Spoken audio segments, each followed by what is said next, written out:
Fox News CEO to be deposed for pushing election lies. Western wildfires cause extreme weather up to 1,500 miles away. Liz Truss becomes shortest-serving British Prime Minister. Pulitzer-winning Kashmiri journalist stopped from leaving India. OIC hails Australia's move to de-recognize Jerusalem as Israel's capital. Macron visits Paris Mosque to mark its 100th anniversary.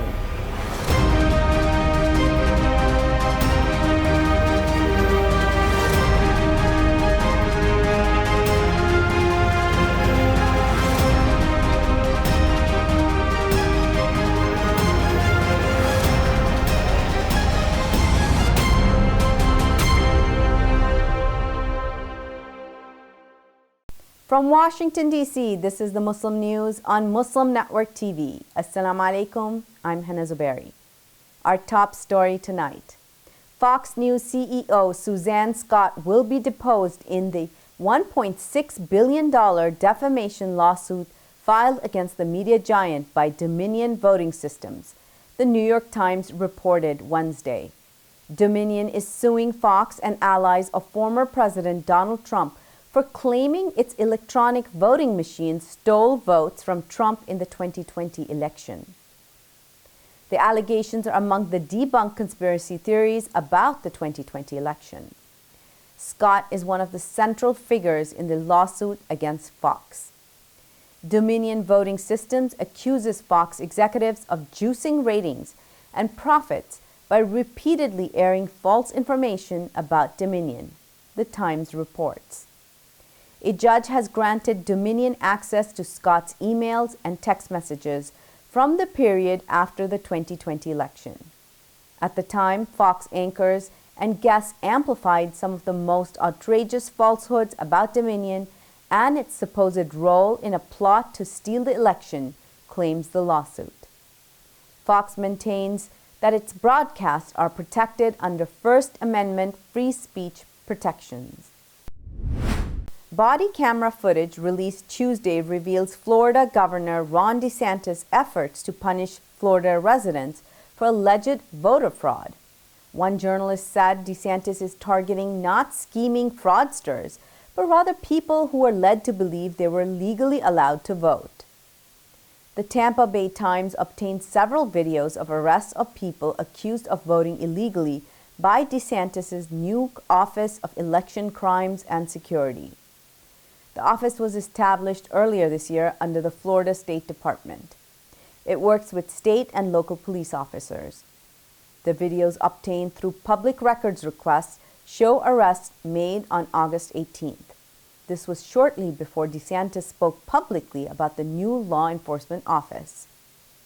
Police in the Tampa area arrested 19 people, including 13 black residents and 12 registered Democrats. The people said that they had been led to believe they were legally allowed to vote when they cast ballots in recent years. In 2018, Florida voters overwhelmingly approved restoring voting rights to 1.4 million people with past felony convictions. But the law excluded people convicted of sex offenses or murder. That exclusion was not explained on the voter registration forms. California's wildfires were linked to heavier rainstorms and intense hailstorms, forming as far away as Nebraska and Oklahoma. A study released Monday shows the devastating impact the blazes can have across the country. The climate crisis is driving a more intense and longer wildfire season in the United States. Hundreds of thousands of wildfires have burned through nearly 7 million acres of land across the West so far this year. The rising heat causes other extreme weather events as far away as 1,500 miles. The U.S. Department of Energy's Pacific Northwest National Laboratory showed the link between wildfires in western states and extreme weather elsewhere. According to the study published in the journal Proceedings of the National Academy of Sciences, the extreme heat created by wildfires can shift air pressure. That creates strong winds that flow eastward and carry moisture in the atmosphere into storms already forming. Both moist air and strong winds can fuel strong thunderstorms. Faith and religion play an important role in the lives of Black Americans. Black congregations have served as safe, healing spaces where Black Americans can go to ease their burdens and be united on progress and justice. Only 2% of Black Americans are Muslim. However, Black people comprise 20% of the overall Muslim population in the United States, according to a 2017 Pew Research Center survey. Doha Madani, co-founder and director of Digital Strategies for Muslim Women 4, said the question is whether they are organized and believe they have power. The North Carolina-based organization focuses on educating and empowering Black, brown, and immigrant Muslim women, as well as other minorities, including queer, trans, and non-binary people. Founded in 2017, Muslim Women 4 hosts social justice and wellness events to unite Muslim women and marginalized groups. The nonprofit is using its resources to ensure Black Muslims make it to the polls this November. Its website features a Muslim voter guide to help members learn how to get involved with mobilizing efforts and make a plan for voting. The United States on Wednesday called for the release of 12 embassy employees held by the Houthi rebels in Yemen. U.S. Ambassador Stephen Falcon said yesterday marked the first anniversary of when the Houthis began detaining Yemeni staff of the U.S. Embassy in Sana'a. He said the Houthis rounded up the staff from their homes in the middle of the night. Falcon called on the Houthis to release all of the detainees immediately so they can be reunited with their families. The rebel group didn't comment on Falcon's statement. Yemen has been engulfed by violence and instability since 2014. That's when the Iran-aligned Houthi rebels captured much of the country, including the capital, Sana'a. OIC hails Australia's move to de-recognize Jerusalem as Israel's capital. Details come after the break. Stay tuned, and we'll be right back after these messages.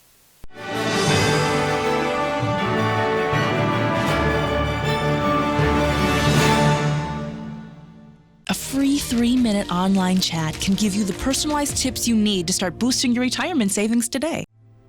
I am what hunger looks like in America. If I could be you, and you could be me, for just 1 hour, walk a mile in my shoes, walk a mile in my shoes. There are 16 million children struggling with hunger in America. That's 1 in 5 daughters, sons, neighbors, and classmates who don't know where their next meal is coming from. Yet billions of pounds of good food go to waste every year. It's time we do something about it. Feeding America is a nationwide network of food banks that helps provide meals to millions of kids and families in need. Visit feedingamerica.org to help them feed even more. Together, we can solve hunger. Together, we're feeding America. We are Justice for All. Headquartered in the heart of downtown Chicago, Justice for All is a global humanitarian initiative dedicated to raising awareness for human rights concerns impacting vulnerable minority groups. Our diverse team of staff and volunteers, led by Imam Malik Mujahid, work tirelessly to help Justice for All achieve their goals.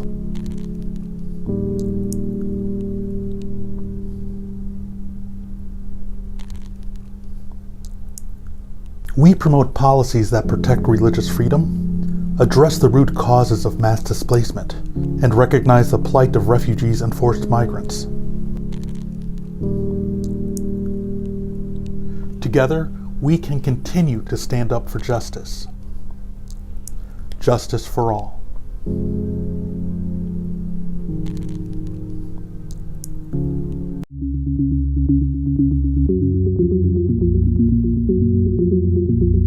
To stop this genocide, we need your help.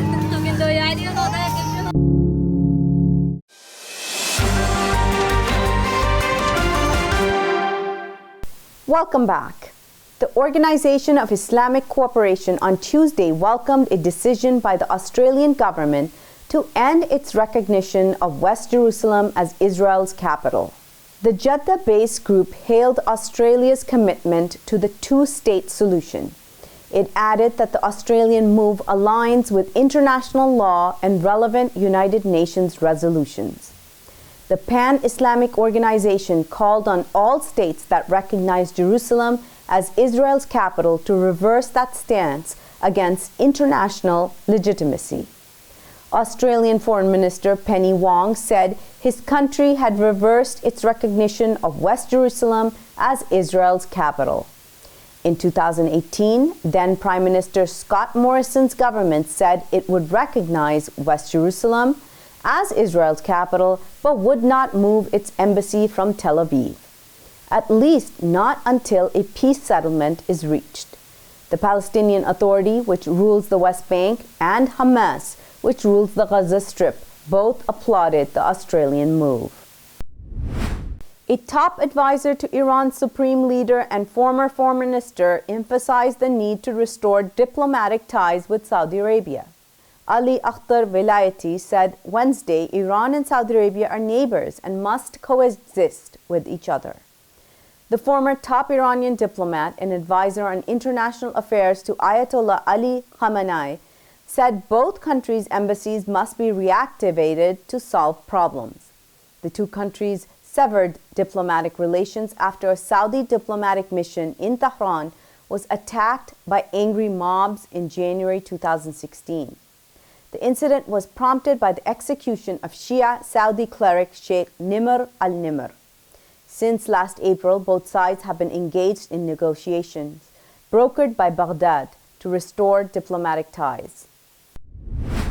Jewish settlers attacked Palestinian families in the occupied West Bank Tuesday to restrain them from harvesting olives. Local sources said a Palestinian family living in the Tel al-Rumeida neighborhood of Hebron was attacked by Jewish settlers under the protection of the Israeli forces. The family was harvesting olives in their garden. Israeli forces seized the tools used by the Palestinians to collect olives and closed the entrances and exits to the region for a while. Hebron's old city is completely under the Israeli army control. Nearly 400 Israeli settlers live in settlement outposts there guarded by some 1,500 Israeli soldiers. French President Emmanuel Macron visited Paris's Central Mosque Wednesday to mark 100 years since it was built. During the afternoon ceremony, Macron unveiled a plaque marking France's recognition of its Muslim soldiers. The Great Mosque of Paris was built to honor the 70,000 Muslims who died for France during World War I. Macron also decorated Grand Mosque Rector Shams ad-Din Hafiz with the insignia of the Legion of Honor, France's highest civilian honor. France is home to 5 million Muslims. However, the New York Times reports Muslims are fleeing France because they have faced tremendous challenges in the job market and with free exercise of religion. A Pulitzer Prize-winning photojournalist from the Indian-occupied Kashmir says that she was stopped from traveling to the U.S. by immigration authorities at Delhi airport. Sana Irshad Mattu was awarded the Pulitzer Prize for her coverage of the COVID-19 pandemic. Mattu was on her way to attend the award ceremony and claims she was stopped despite having a valid visa and ticket. The Indian government has not commented on why she was stopped.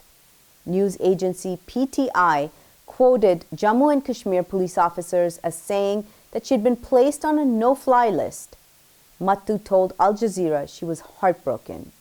It's the second time the 28-year-old photojournalist was stopped from flying out of the country in less than 6 months. Liz Truss spoke outside Downing Street today that she has tendered her resignation to the King, and a leadership election will take place within a week. The dismissal of the two ministers, chaos in her government, Parliament, and the Conservative Party forced Truss to resign despite her statement yesterday that she's a fighter. Liz Truss stayed in power for only 45 days, becoming the shortest-serving British Prime Minister in history. Coming up next after the break is our in-depth analysis segment, so stay tuned and we'll be right back after these messages.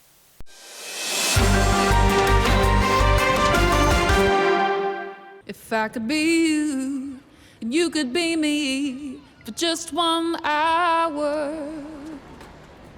If we could find a way to get inside each other's minds. Walk a mile in my shoes. Walk a mile in my shoes. Well, before you abuse, criticize and accuse. Walk a mile in my shoes.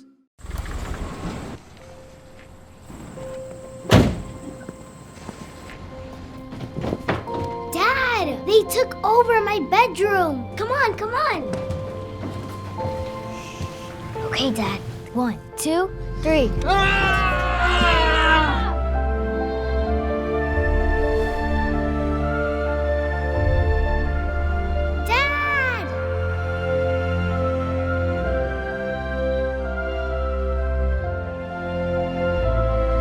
You saved me. Dad? Are you okay? I'm fine, dear.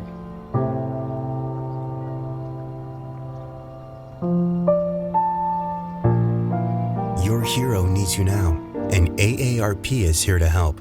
Find the care guides you need at aarp.org/caregiving. Billboards are popping up all over the country with an... Our neighbors don't realize that Muslims are absolutely opposed to ISIS. Salam. My name is Abdul Malik Mujahid. I'm an imam in Chicago. 16 shots! No peace! No justice! No peace! So how do we bring up the energy which can really have an impact on the world? You need to build bridges of understanding among people, and we need to have America moving forward. That lesson learned have brought the strength of humanity to America, which is the diversity. Mujahid Talks, only on Muslim Network TV. Faithfully connected.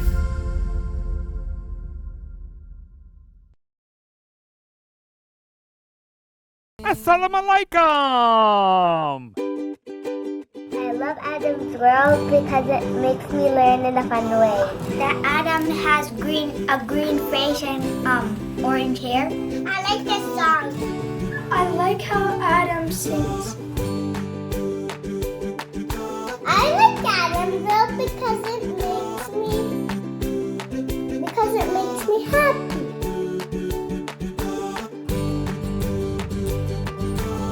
What? No. No. No. And here's Adam and here's Anissa. Adam is and his sister. Adam is a boy and he is very smart.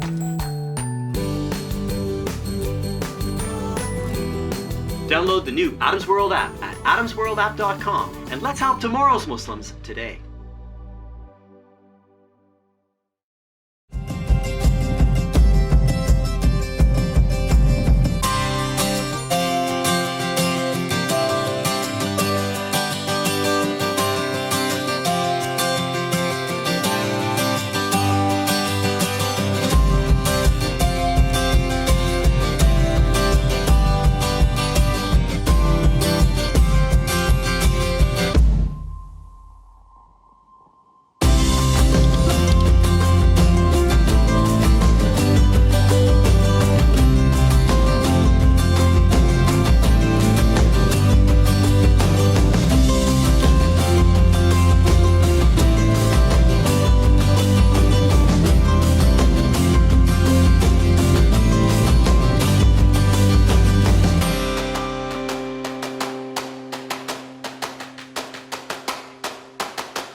To stop this genocide, we need your help.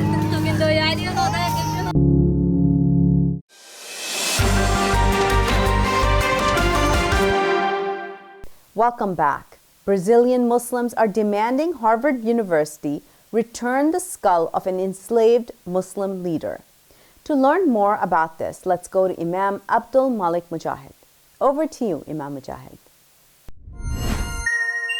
Thank you, Hena.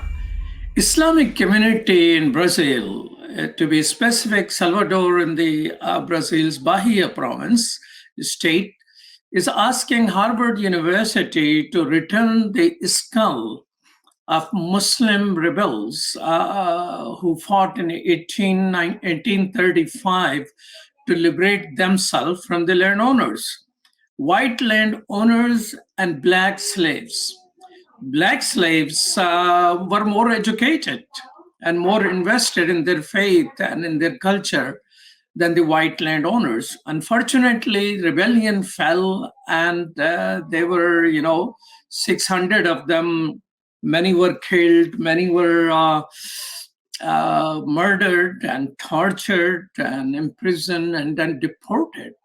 We will be talking about them with a historian who's a teacher for almost 30 years, but studies and researches history of Islam in the Americas, Muhammad Al-Ahari. Assalamu alaikum. Walaikum salam. Welcome to Muslim Network TV, Brother Ahari. Thank you. So tell me why Harvard is keeping skulls? Well, they had a system of studying like sizes of skulls and heights and the way the bones are in the body is part of the idea of eugenics, where they consider one race being superior to another, and they would use those bones to try to prove that since white people differed from the way those bones are, white people had to be superior. Also, that old, rejected science theory they were trying to measure in Harvard. Well, Harvard seems to have come a little bit farther. Are they measuring skull of politicians today? Maybe they should. But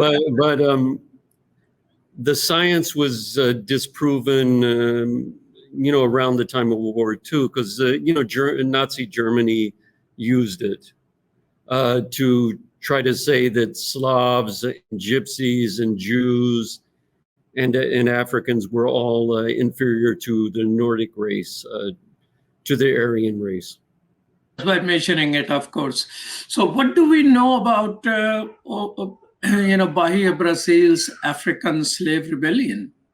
Well, the Africans were the majority in the countryside, and they were probably about 40% of the population in the major cities. And they were able to have leadership among the slaves. They were able to have schools. Some of the schools, of course, were for people that were Christian. Some of them were for people who followed the Yoruba traditional religion, even though later a lot of Yoruba became Muslim. And then, of course, they had, private or secret madrasas to teach Islam, how to read the Quran, how to read the Qasida Burda, and how to read various Maulid al-Nabis and poems about the Prophet Muhammad alayhi salatu. So what was the impact of this rebellion? Of course, rebellion did not succeed because they were reported on them and all of that. So what was the impact of this rebellion? They killed thousands of people. They deported many more. And they began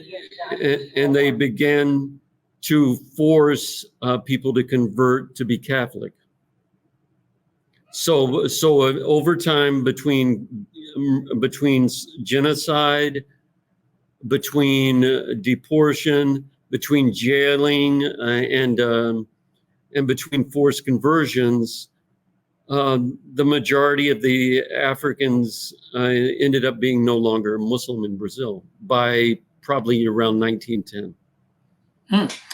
1910 estimate says there were still 100,000 African Muslims living in Brazil. These people were highly anymore. They became a minority. It is reported that these people were highly educated. And part of it is they had traditional education. They would teach they would study under a sheikh. They would study dictionaries. They'd study the Quran. They'd study books of grammar, books of poetry, books of fiqh.